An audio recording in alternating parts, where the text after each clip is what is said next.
Naituding ang maisayangkat ti nagduduma at tignay protesta when rally inton Setyembre 21 a partisiparan iti nagduduma nga progresibo a grupo ken sektor tapno kundi na rinda tinasaknap nga korupsyon iti gobyerno.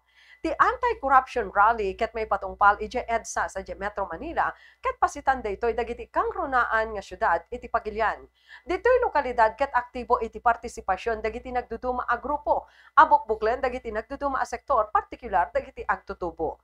Gapo iti daytoy ket immunan nga impeksa ti Philippine National Police ti kinasagana dagitoy tapno mangipaay ti assistance ken control kadagiti mangisayangkat iti tignay protesta.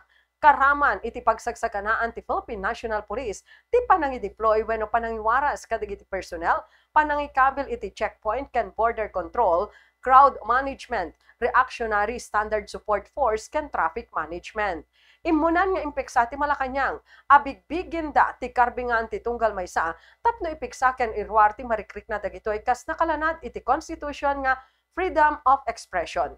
Nupay kasta ket nagbalaag dagiti otoridad kontra kadagiti individual wenno grupo agundawayan da daytoy tapno mangisayang katmet iti destabilisasyon wenno riribok tapno madadael ti urnos ken kapya.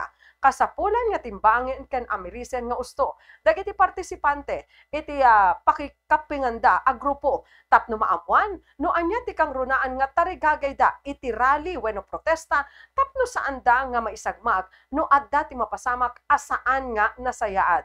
Respetaren ken mga pakita kumamet iti nasaya at dagiti protesters wenno rallyis kadagiti otoridad tapno maliklikan arumswa iti gulo ken maipatungpal ti tarigagay dagitoy amang egan ti kaririknada iti datal na awagas.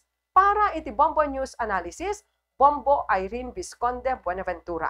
And this is Bombo Radio Philippines, the #1 and most trusted source of news and information. Basta Radio Bombo!